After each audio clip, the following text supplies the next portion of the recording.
entes subnacionais. O moderador será Carlos Nascimento, diretor de programas e coordenador geral do LSE, Custom Programs e do MBA, PPP e concessões. Na Rota 2, teremos o painel Parceria pelo Planeta, as PPPs na gestão ambiental. O moderador será Ricardo Silva, especialista sênior de operações, concessões e PPPs do BID. E na Rota 3 teremos o painel Parcerias Público-Privadas em Infraestrutura Digital, melhorando a conectividade na América Latina e no Caribe. O moderador será o Gonzalo Arauz, oficial líder de investimentos, tecnologia, mídia e telecomunicações do BID Invest. Então, ótimos painéis a todos, podem começar.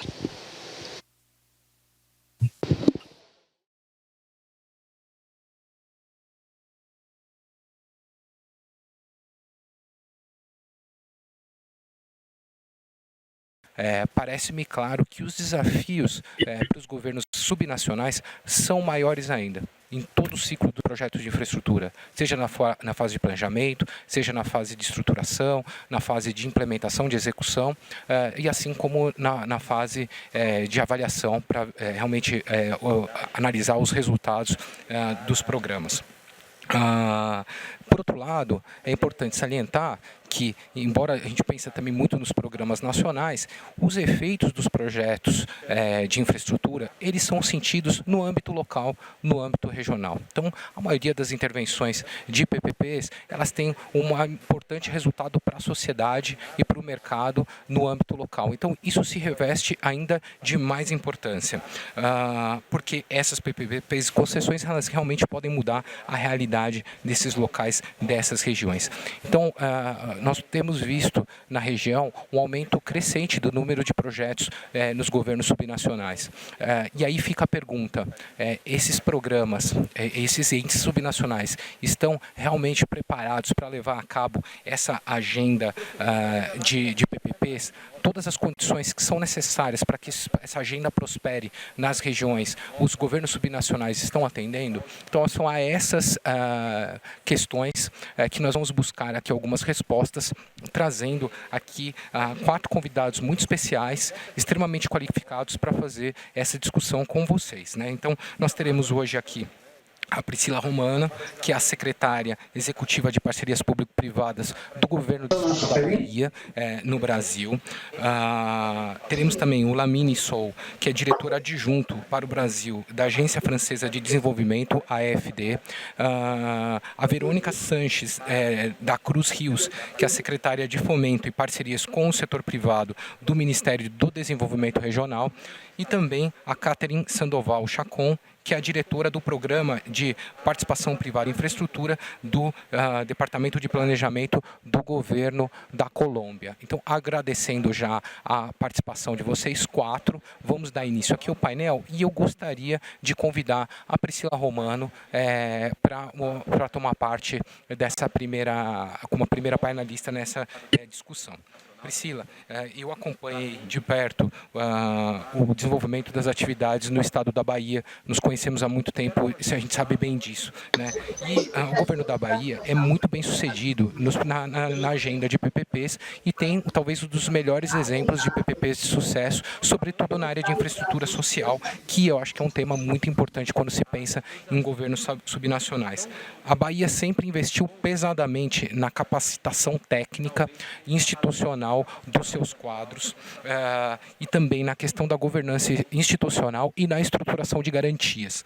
A ideia aqui, eu gostaria de pedir para que você pudesse compartilhar um pouco da sua experiência nessas variáveis que eu mencionei acima, como que essas variáveis, capacitação técnica, garantias e governança institucional impactaram nos positivos resultados do governo da Bahia no âmbito das PPPs.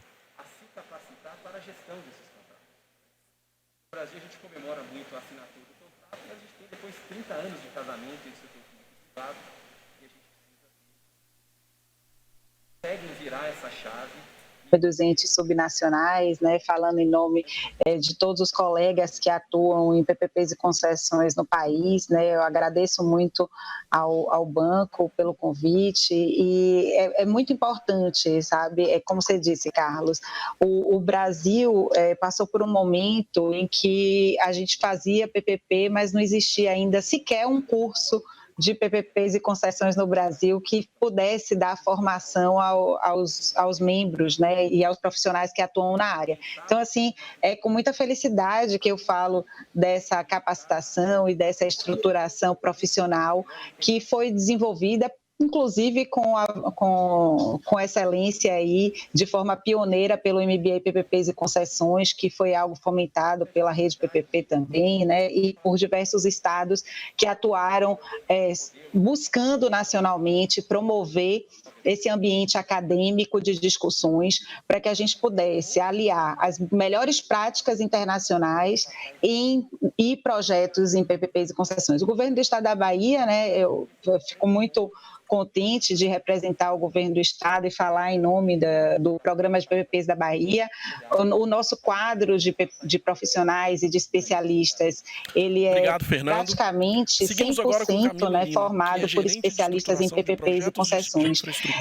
E eu diria que esse, de fato, é um ativo do nosso programa. A gente costuma tratar esse tema como ativo, né? Então, assim, é muito importante para o governo do estado a especialização dos seus técnicos. Muitas pessoas não sabem como trabalhar com PPPs e concessões, é uma legislação específica, é uma metodologia, né, de um modelo econômico-financeiro específico. Nós temos especificidades jurídicas, né, que precisam ser abordadas e alocadas, e é importante, prioritário, que as equipes que trabalham e atuam nos contratos de PPP e concessões entendam perfeitamente como manusear essas ferramentas, né? Então, assim, hoje nós temos especialistas com formação na área econômica financeira, especialistas jurídicos, especialistas em projetos, todos eles qualificados para atuar nos nossos projetos. O governo do estado da Bahia tem um portfólio de 9 contratos em execução, mais de 11 anos de um sistema de garantias que funciona rigorosamente, dando suporte técnico e econômico aos contratos de PPP, e há cerca de 2 anos, um pouco antes do período da pandemia, desenvolveu uma plataforma, né, juntamente, através de uma utilização de sistema de software, para gerenciar os seus contratos. Então, com isso, qual é o principal ponto, né, aí para o governo do estado? É trazer evidências e trazer memória, né? Muitas vezes, né, para quem trabalha com os projetos de longo prazo, né, tem uma rotatividade de equipes, as pessoas nem sempre estão no quadro, trabalhando nos projetos, ou trabalham em um projeto, daqui a pouco é locado para um outro projeto.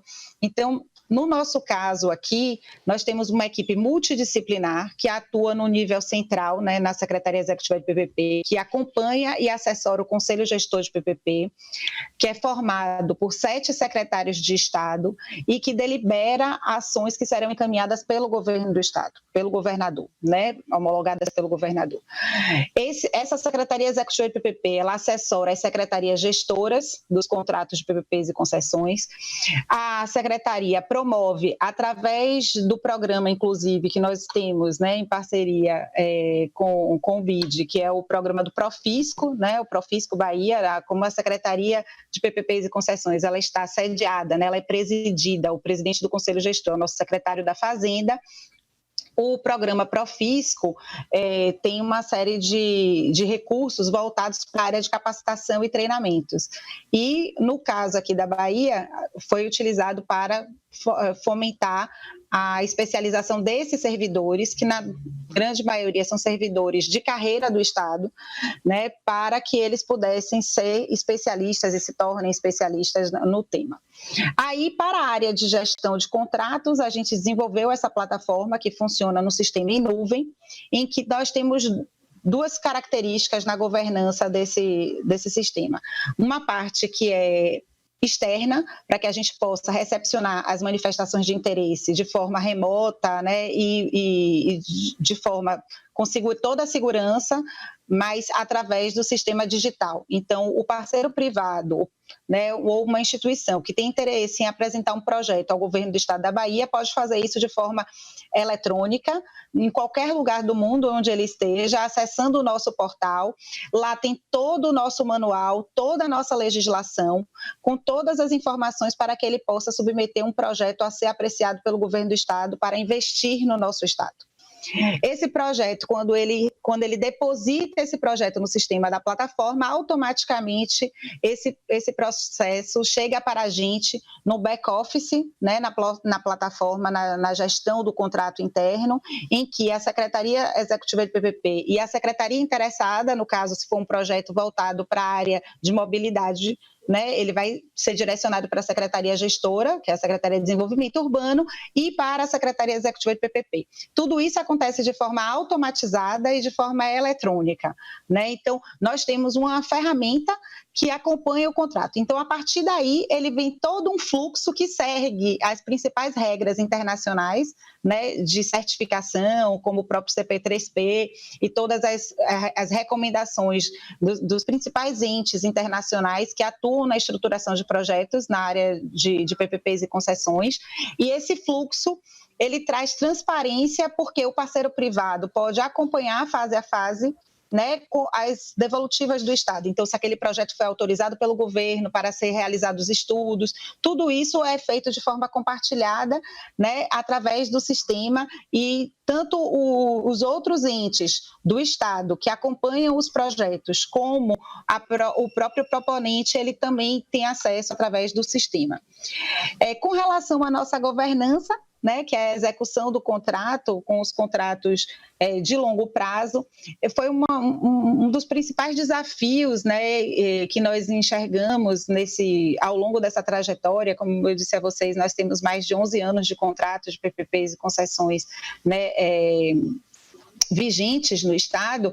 O que nós percebemos é que nas secretarias gestoras havia uma rotatividade muito grande de equipes e que nós precisaríamos ter um repositório de informações e, principalmente, estabelecer uma normatização, né, uma forma de receber essas informações padronizada. Então, o modelo econômico como é que ele precisa ser apresentado, quais são as informações financeiras de cada contrato, cronograma físico-financeiro, como é que aquele projeto está se desenvolvendo. Então, nós fomos criando evidências e, ao longo desse período, trazendo essa oportunidade para que o Estado ele tenha todas as informações para embasar os seus processos e principalmente para a tomada de decisão dos conselheiros, que são aqueles que vão decidir, né, sobre o encaminhamento do programa e do projeto quando esse projeto chegar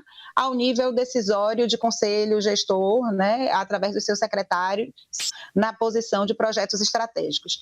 Nós estamos falando de uma carteira com mais de 20 bilhões em investimentos, né? Nós temos hoje, aqui no governo do Estado, cerca de 600 milhões em contraprestação por ano, né, que são pagos através do nosso fluxo de pagamento.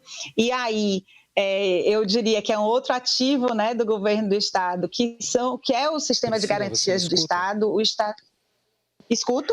Não, Pri, gostaria que você pudesse finalizar. Concluir, para eu poder manter aqui o tempo do painel, por favor. O tempo.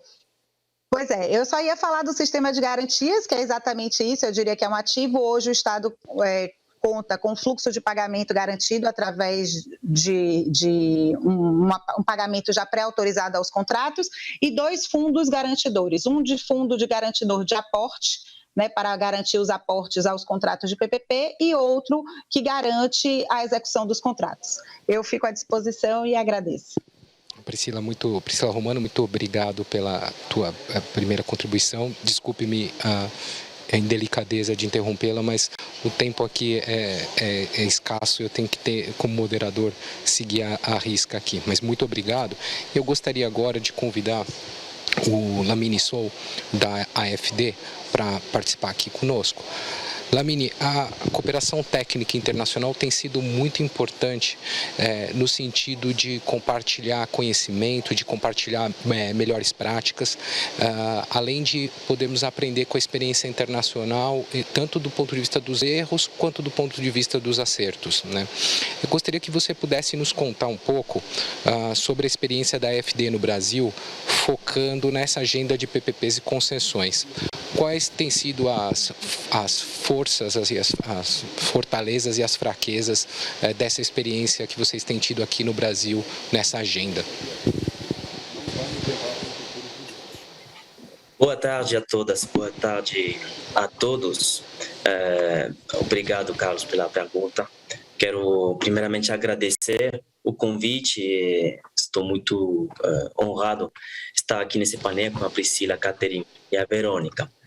Vou começar só rapidamente apresentando a AfD, para os que não conhecem, um grupo, Agência Francesa de Desenvolvimento, financia e acompanha transições para um mundo mais sustentável, mais justo, através de financiamentos nas questões do clima, biodiversidade, educação, saúde, etc., em mais de 115 países.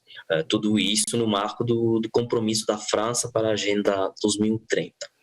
Agora, falando dos PPPs, e vou chegar à nossa experiência no Brasil, para nós é óbvio que os PPPs, como sendo o ODS número 17, faz parte dessa Agenda 2030, porque trazem oportunidades numerosas. Não vou me apresentar nisso, porque acho que já foi falado muito nos outros painéis, como projetos mais sustentáveis, inovadores, participar na transição energética, aliviar a pressão orçamentária que tem para as finanças públicas e aumentar a eficiência e qualidade do serviço para os cidadãos. No entanto, sabemos e achamos que tem várias críticas nos PPPs, porque já tem uma experiência no mundo bastante importante, e por isso estão enfrentando alguns desafios que tem aqui no Brasil, como em outros países. E para isso, vou só falar de alguns pontos que quero ressaltar, que são importantes na nossa atuação e nossa cooperação. Primeiramente, achamos que a fase de preparação, planejamento é fundamental, essencial.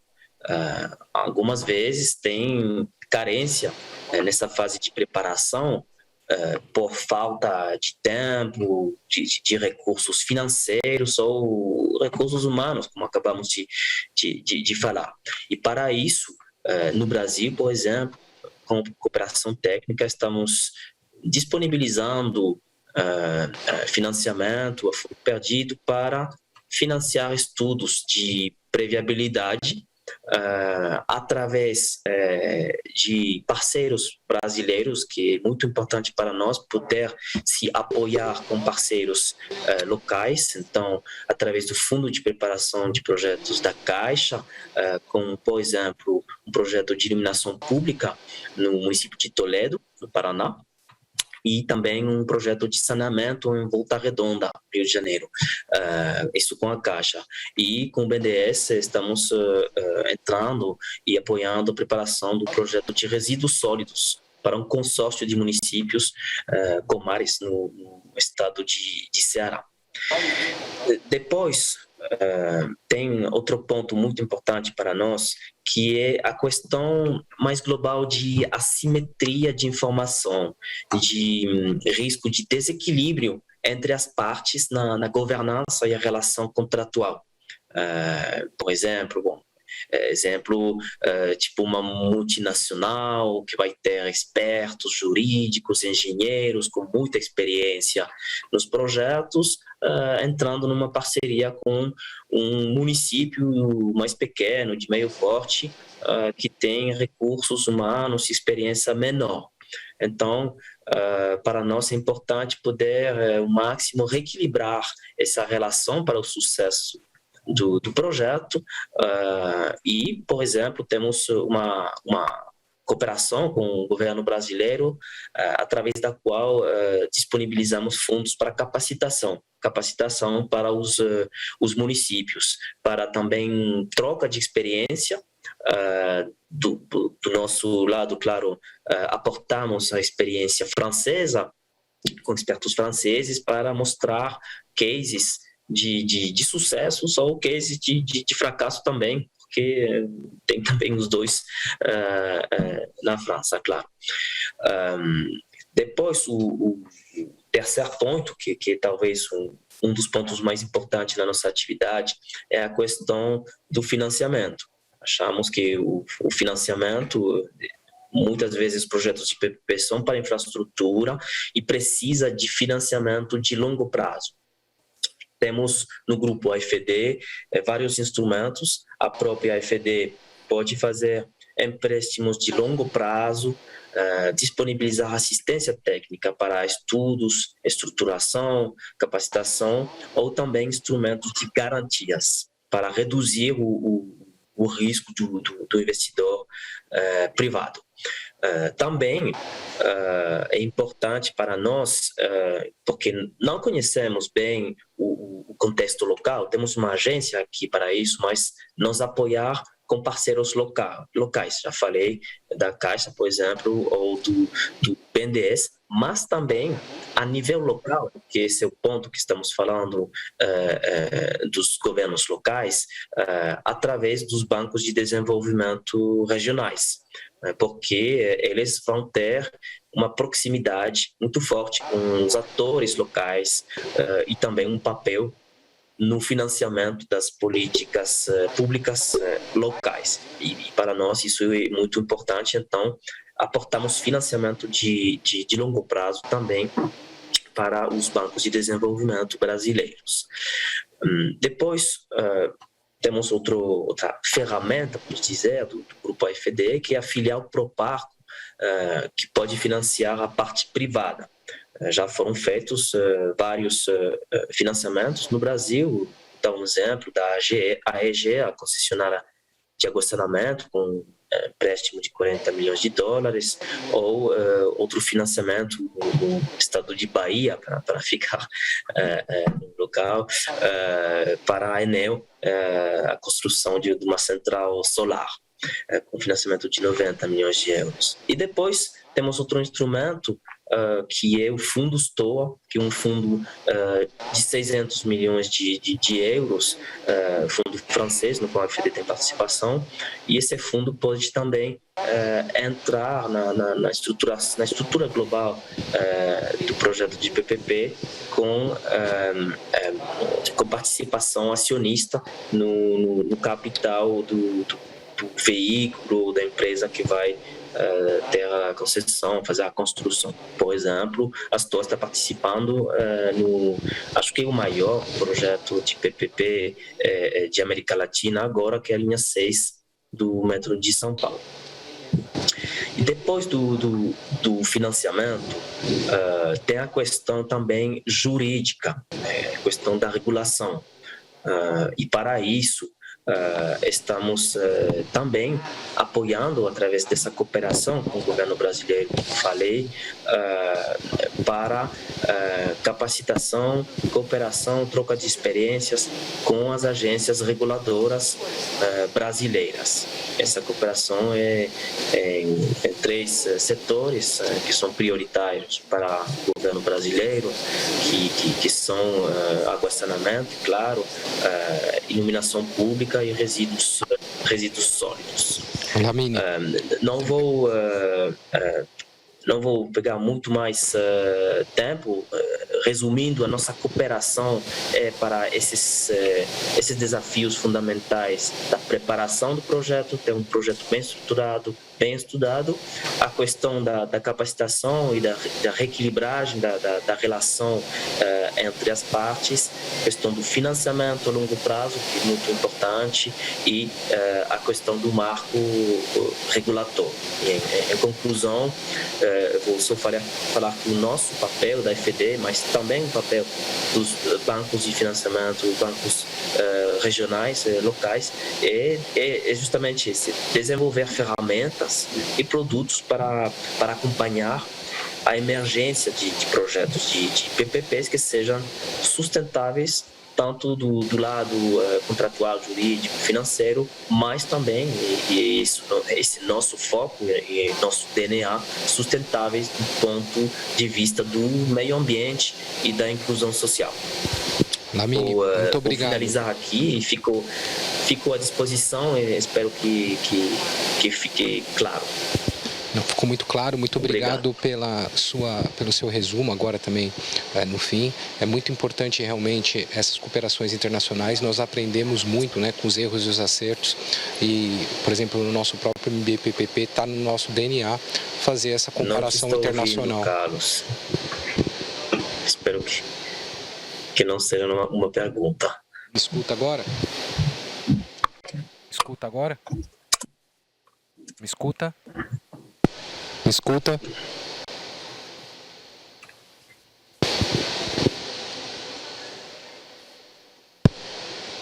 Estou com um problema aqui no microfone. Agora sim. Agora sim? Então tá bom, voltou. Então, Lamine, muito obrigado pela sua participação, por ter feito o resumo e também por ter colocado de forma clara alguns dos desafios e das soluções. É muito importante aprender com a experiência internacional. No MBPPP nós temos isso no nosso DNA, de comparar as experiências globais, porque nós podemos aprender muito com erros e acertos para desenvolver o nosso modelo no Brasil, né?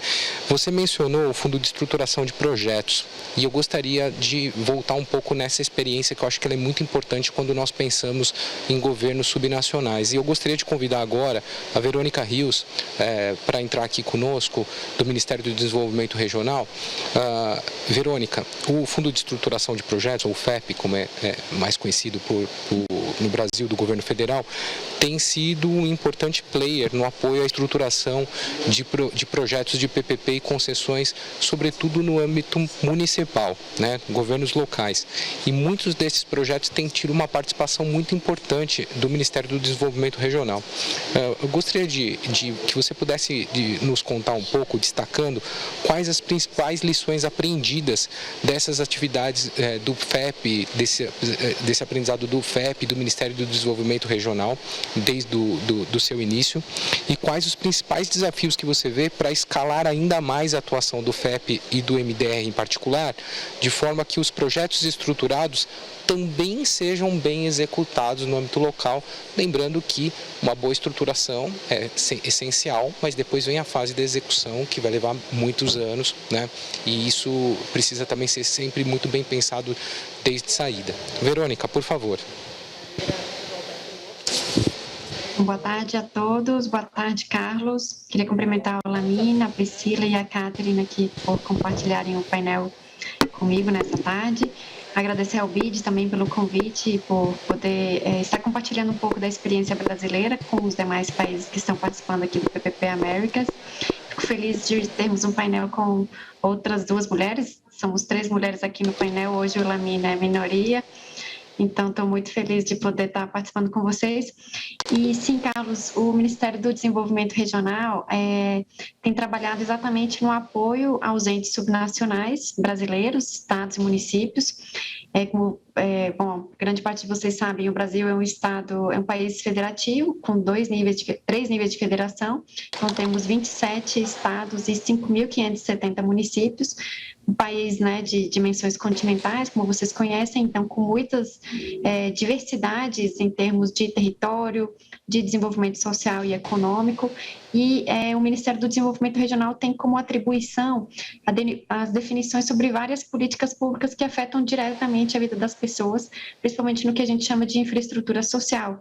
Então, estão vinculados ao Ministério do Desenvolvimento Regional a política de saneamento básico, de habitação, de recursos hídricos, de mobilidade, de desenvolvimento urbano, e considerando a necessidade de ampliar e melhorar a qualidade desses serviços, nós estamos focando os esforços em estruturar projetos de concessões e PPPs, apoiando os entes, né, estados e municípios que nos procuram, que pedem um apoio tanto a nível de recursos para estruturar seus projetos, como também de capacitação e apoio técnico especializado para esses projetos. E um dos instrumentos que nós temos exatamente para esse apoio é o FEP, que vocês mencionaram, que é administrado pela Caixa Econômica Federal, um dos bancos públicos no Brasil, que tem trabalhado desde 2017 apoiando a estruturação de projetos nas áreas de saneamento básico, de resíduos sólidos e de iluminação pública.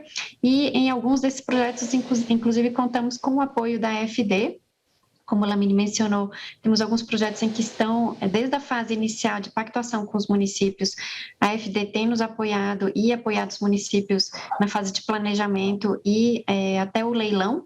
E agora, numa segunda etapa de cooperação com a AFD, estamos trabalhando na possibilidade de apoiar os entes após a assinatura dos contratos, né? Ou seja, nos primeiros anos de vigência dos contratos, que os gestores dos municípios tenham capacidade, condições de avaliar o cumprimento das metas, as metas de investimento e a qualidade dos serviços que são prestados.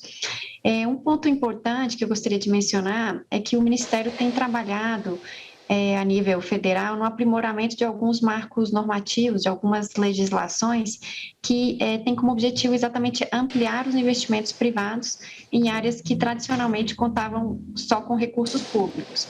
Então, em 2021, nós aprovamos, aliás, em 2020, o novo Marco Legal de Saneamento Básico, e a partir desse marco nós já podemos contar com alguns resultados bem significativos decorrentes dos 5 primeiros leilões que aconteceram entre 2020 e 2021, os quais aportaram, ou compromissaram algo na ordem de 40 bilhões de reais em investimentos só no setor de saneamento básico.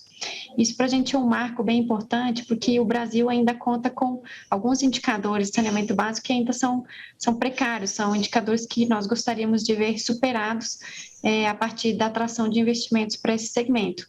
E para os senhores terem uma ideia, agora em dezembro, nós na próxima semana teremos mais um leilão dos blocos B e C do estado de Alagoas, e no finalzinho do mês, dia 29 de dezembro, um outro leilão do bloco 3 do estado do Rio de Janeiro, com o objetivo de que a gente consiga realmente atrair investimentos para cumprir as metas de universalização do saneamento básico.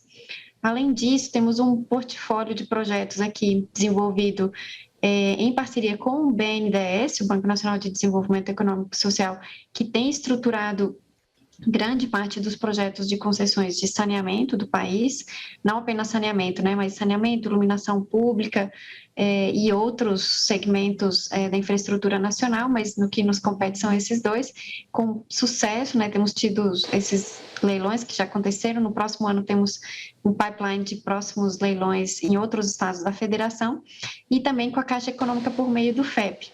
E como uma novidade que eu gostaria de compartilhar com vocês, é exatamente o ponto de que a necessidade de recursos para estruturar projetos ainda é muito grande, e no governo federal nós temos aqui na carteira do MDR um potencial de projetos da ordem de R$1 trilhão, ou seja, mais ou menos 200 bilhões de dólares em projetos a serem estruturados nas áreas de saneamento, de resíduos sólidos, de mobilidade, de iluminação pública.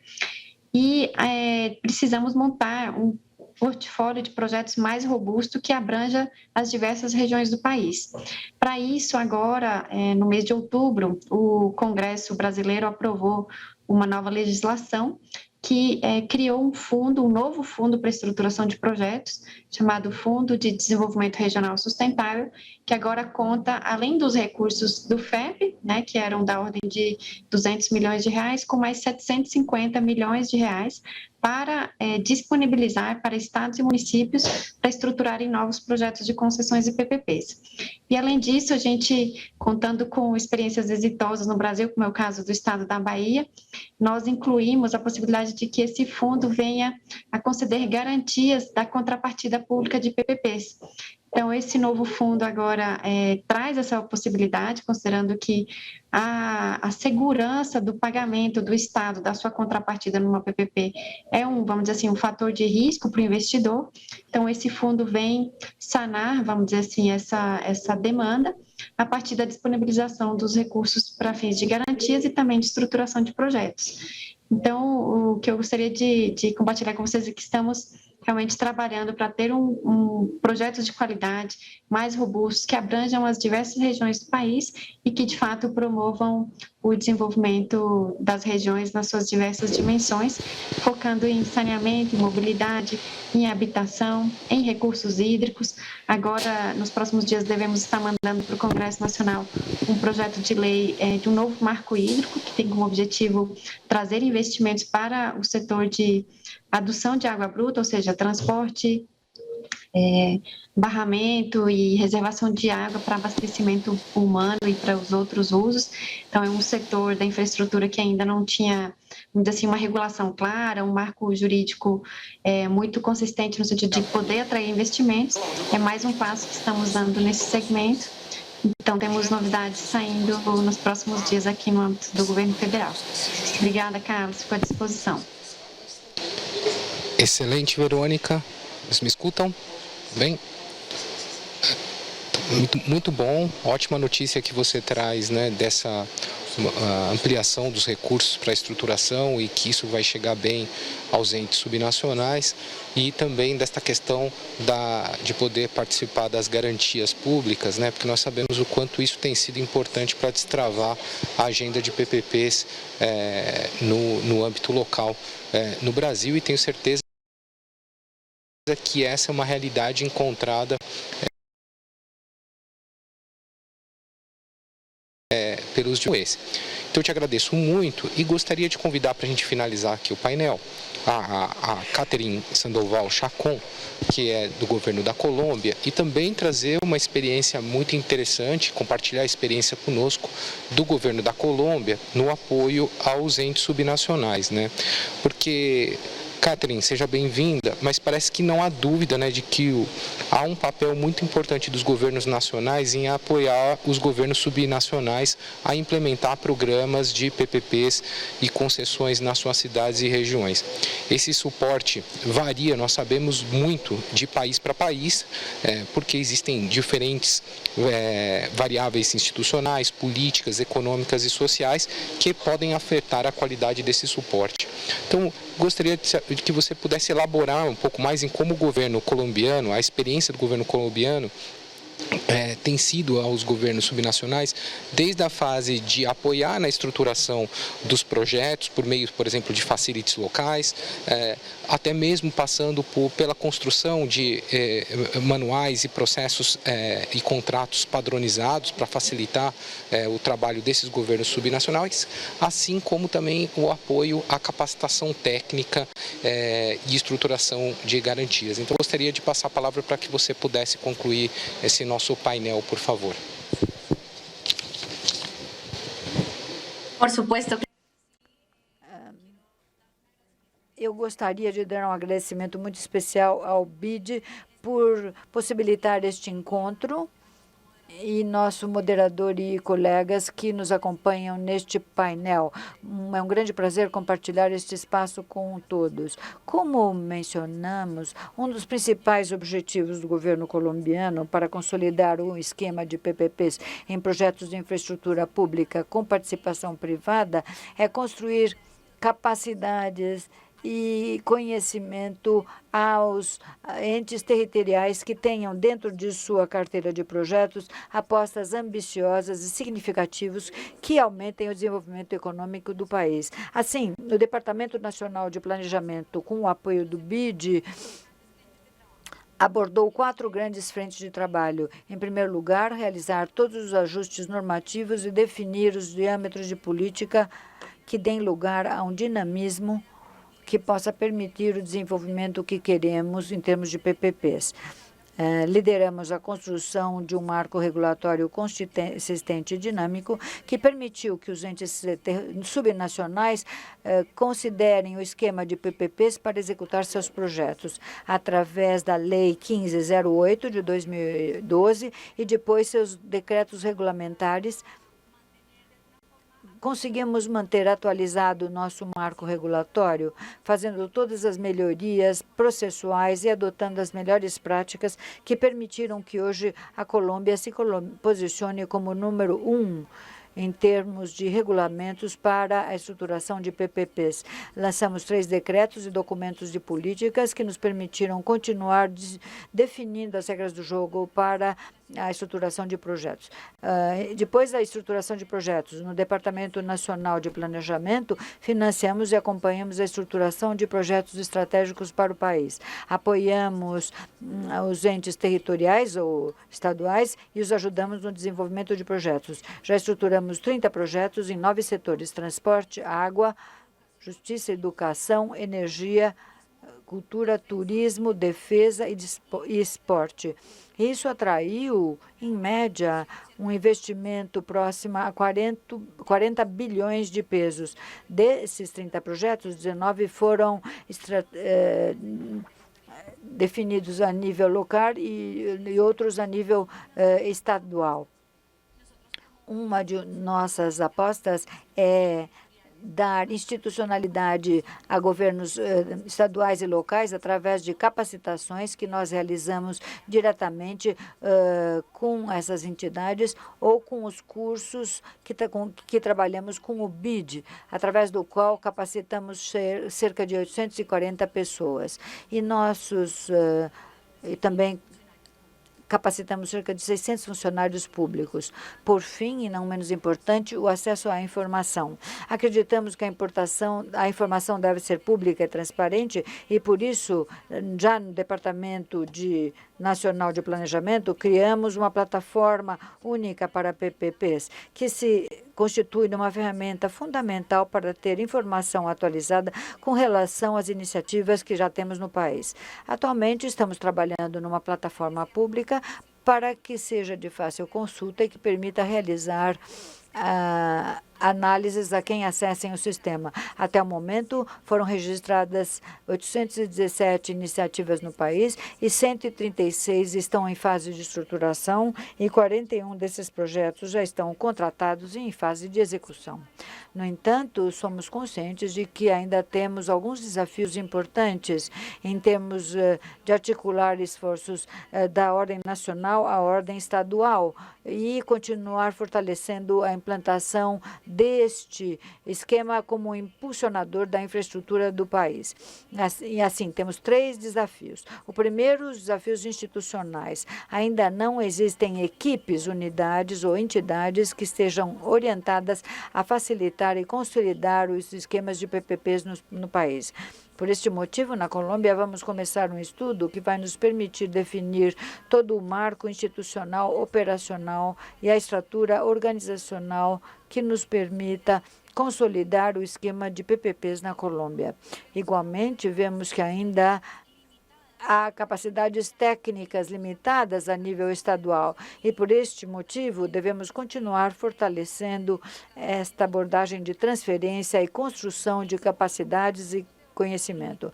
E depois temos desafios de caráter político. Há alguns desafios, por exemplo, nos setores sociais, onde ainda não contamos com planejamento de longo prazo, com um plano que oriente o desenvolvimento dos projetos e de políticas que transcendam os períodos eleitorais. Por este motivo, também estamos trabalhando em estudos setoriais que nos permitam identificar as necessidades que existem em cada setor e em planos mestres ou diretores que nos permitam construir um mapa de longo prazo para que possamos definir investimentos e apoios que transcendam um pouco os governos. E, por fim, não menos importante, há desafios orçamentários. As lacunas na infraestrutura ainda são significativas e temos limitações importantes, ainda mais depois da pandemia, que não nos permitem construir todos os projetos por obras públicas. Assim, estamos identificando fontes alternativas que possam ajudar-nos a alavancar esses projetos de grande envergadura e, para isso, estamos identificando que instrumentos de financiamento para infraestrutura sustentável, verde, títulos verdes e outros instrumentos podemos considerar para avançar e alavancar financeiramente os projetos pensados no país, cumprindo com todas as salvaguardas sociais e internacionais estabelecidas internacionalmente. Igualmente, estamos promovendo a utilização de certos instrumentos de financiamento financiamento para o desenvolvimento urbano, como contribuição para valorização, impostos prediais, etc. E outros instrumentos que podem contribuir com o alavancamento destes projetos no país. Com isto, eu gostaria de indicar em que frentes de trabalho estamos trabalhando, quais são os desafios de trabalho a nível estadual e temos que fazer um trabalho em equipe entre todos os países da região. Muito obrigada.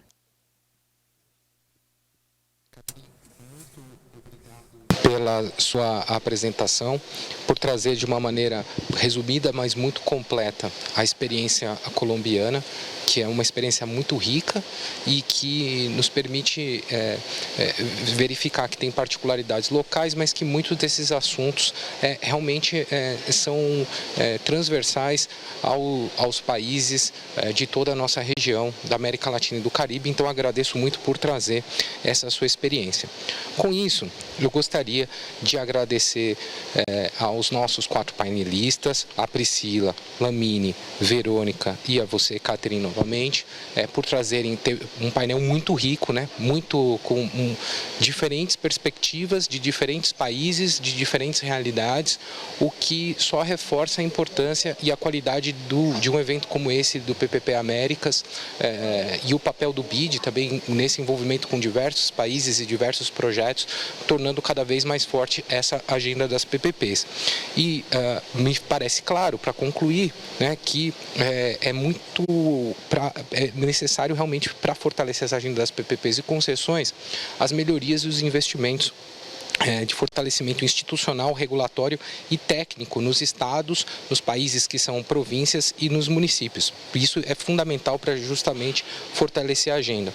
E ferramentas e políticas apropriadas devem ser desenvolvidas para este propósito. E há um papel muito importante para os governos nacionais e para os organismos multilaterais para apoiar os governos subnacionais a alcançarem sucesso nessa agenda.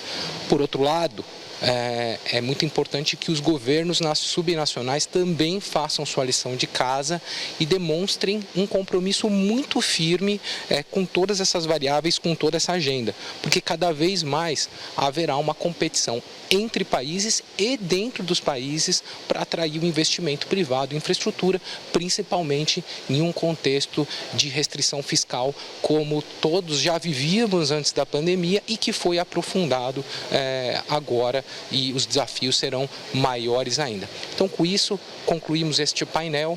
Muito obrigado a todos que participaram do painel e também por toda a audiência que nos acompanhou até agora, parabenizando o BID por essa iniciativa. Muito obrigado e até uma próxima.